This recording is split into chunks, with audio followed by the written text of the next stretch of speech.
Understanding Dihybrid Crosses. Welcome grade 12. Today we will be discussing dihybrid crosses. What is a dihybrid cross? Well, it's very different from a monohybrid cross. Remember, monohybrid, mono means one, and during a monohybrid cross, we were focusing on just one characteristic being crossed at a time. But let's look at what a dihybrid cross is. So let's look at the word dihybrid. Dihybrid, di means two. So a dihybrid cross refers to a cross between two individuals that involves the inheritance of two characteristics or two traits. For example, what would happen if we cross a plant with yellow seeds that are round with a plant that has green seeds that are wrinkled in shape? Notice this involves two characteristics: color of the seeds as well as shape of the seeds. Now let's look at some of the experiments conducted by Mendel involving two characteristics. Right. During his experiments, Mendel crossed pure breeding plants. For example, look at this plant here. The plant has round yellow seeds. Look at this plant here. It has wrinkled green seeds, right?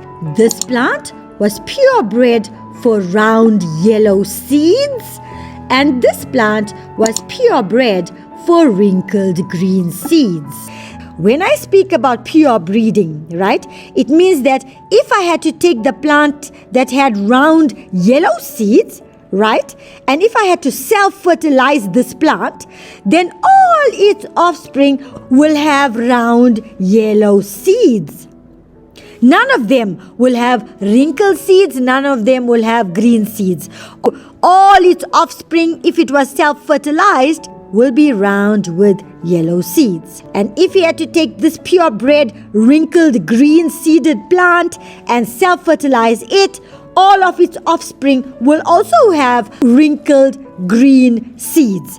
None of the seeds will be yellow, none of the seeds will be round in its offspring. So in other words, we can say that a plant homozygous for round yellow seeds is crossed with a plant that's homozygous for wrinkled green seeds. So, because both parents are homozygous for both characteristics or traits, only the gametes coding for round yellow seeds or gametes coding for wrinkled green seeds are produced. Now let's look at our Punnett Square. So now we are looking at the cross between the members of the F1 generation. Okay, so now what do we do? On our Punnett Square, you will see here are our gametes, capital R, capital Y, capital R, capital Y, small r, small y, small r, small y. Capital R stands for round, capital Y stands for yellow, so capital RY stands for round and yellow seeds. Small r stands for wrinkled, small y stands for green. Together they stand for wrinkled green seeds. Right, let's look at our cross. Capital R crossed with a small r gives us capital R small r. Capital Y crossed with a small y gives you capital Y small y. Capital R crushed with a small r gives you capital R small r. Capital Y crushed with a small y gives you capital Y small y. Again, capital R crushed with a small r gives you capital R small r. Capital Y crushed with a small y gives you capital Y small y. Again, capital R crushed with a small r gives you capital R small r. Capital Y crushed with a small y gives you capital Y small y. What have we noticed? Can you see? When our gametes from the pea plants are combined, children, all the offspring in the F1 generation are going to be round and yellow. with a genotype of capital R, capital Y, small y, telling us that it's a heterozygous condition. These pea plants are going to be heterozygous for round and yellow. Now, why did all the plants end up being round and yellow? Yes, this is because the traits for round and yellow are dominant over the traits for wrinkled and green. Because all of the offspring within the F1 generation were heterozygous for both traits, both the males and the females can produce 4 different gamete combinations. Round yellow peas, wrinkled yellow peas, round green peas, wrinkled green peas. Now a Punnett Square is going to be created to determine the F2 generation. The results from this cross. Let's take a look. Okay, so what do? We take our 4 possible gametes, capital R, capital Y, capital R, small y, small r, capital Y, and small r, small y, and we fill them in on the table. We do the same on this side. Our 4 possible gametes again, capital R, capital Y, capital R, small y, small r, capital Y, small r, small y. So with the first parent, we could get 4 possible combinations, right? And with the second parent, we could also get those 4 possible combinations. Let's work out the possible gametes that we can now get from our cross. Okay, let's do this together. Capital R gives you capital R, capital R. Capital Y gives you capital Y, capital Y. Capital R gives you capital R, capital R. Small y, big Y gives you big Y, small y. Small r, big R gives you big R, small r. Big Y gives you big Y, big Y. Small r, big R gives you big R, small r. Small y, big Y gives you big Y, small y. Big R gives you big R, big R. Big Y gives you big Y, small y. Big R gives you big R, big R. Small y gives you small y, small y. Small r, big R gives you big R, small r. Big Y gives you big Y, small y. Small r, big R gives you big R, small r. Small y gives you small y, small y. Big R, small r gives you big R, small r. Big Y gives you big Y, big Y. Big R, small r gives you big R, small r. Small y, big Y gives you big Y, small y. Small r gives you small r, small r. Big Y gives you big Y, big Y. Small r gives you small r, small r. Small y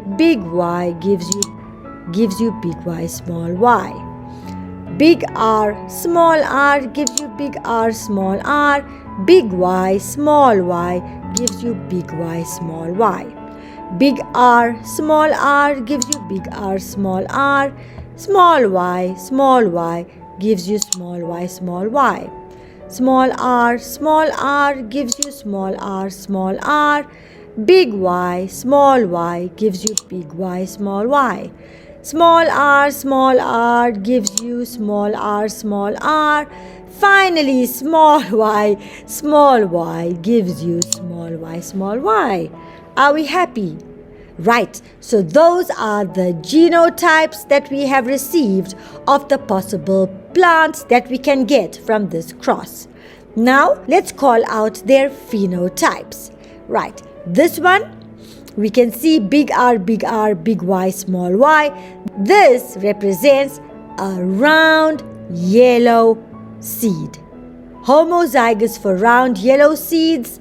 This one, big R telling us it's homozygous for round, but if you look at the capital Y and the small y, it's telling you that it's heterozygous for yellow. So it's homozygous for round, heterozygous for yellow. So this one is round and yellow. This one also, capital R, small r tells us it is round, but it's heterozygous for round. Capital Y shows us it's homozygous for yellow. Okay, so this one is round and yellow. Okay, so now we get the gist of it. This one also round and yellow, round and yellow, round and yellow, round and yellow, round and yellow, round and yellow. So we've got 1, 2, 3, 4, 5, 6, 7, 8, 9. 9 that are round and yellow. Let's look at the green one, right? The green one, it's homozygous for round and homozygous for green. So this one is round and green, homozygous for round and green. This one is big R, small r, which represents round. What kind of round? It is heterozygous for round, and small y tells us that it is homozygous for green, round and green. This one, big R, small r, telling us that it is heterozygous for round, small y telling us that it is homozygous for green. So this one is round and green. Then we get the wrinkled seeds, right? So 1, 2, 3, 3 are wrinkled and yellow, and finally one that is wrinkled and green. You will notice that 9 are round yellow peas, 3 are round green peas, 3 are wrinkled yellow peas, and 1 is a wrinkled green pea. What have we noticed? We have noticed that a 9:3:3:1 ratio exists within the F2 generation. Now children, Mendel was able to use this observation. How? To determine that the varieties of factors controlling the different characteristics like seed shape, seed color, plant height, flower color, these factors are all separate entities and they don't influence each other in any way. They don't influence each other in any way. Right? And it was through this observation that he was able to determine that factors are able to sort themselves out independently during gamete formation. And that is what explained the appearance of new phenotypic combinations in the F1 cross that were different from that of the parents, like the 3 wrinkled yellow seeds and the 3 round green seeds that we have seen. A good example of independent assortment is the Mendelian dihybrid cross that we've just done. Children, the presence of those new combinations, the round green and the wrinkled yellow, suggests that the genes for the shape of the seed and the color of the seed are assorted independently. He took 2 pure breeding plants, right? One that had seeds that were round and yellow, okay? And the other one is purebred for wrinkled green seeds, okay? Now, when he crossed these 2 plants, he found that the F1 generation offspring had seeds that were round and yellow. Now, when Mendel crossed these offspring, the F1 offspring, he found that the F2 generation produced the following seed types in the phenotypic ratio 9:3:3:1. Right? The offspring looked like this. 9 of the plants had round yellow seeds. 3 had seeds that were round and green. Another 3 had seeds that were all wrinkled and yellow. And 1 had seeds that were wrinkled and green. Round yellow seeds were like this parent. Wrinkled green seeds were like this parent. But then what do we notice? We notice that there are new combinations now. We have a combination of round and green and and wrinkled and yellow. So these two ended up being new combinations.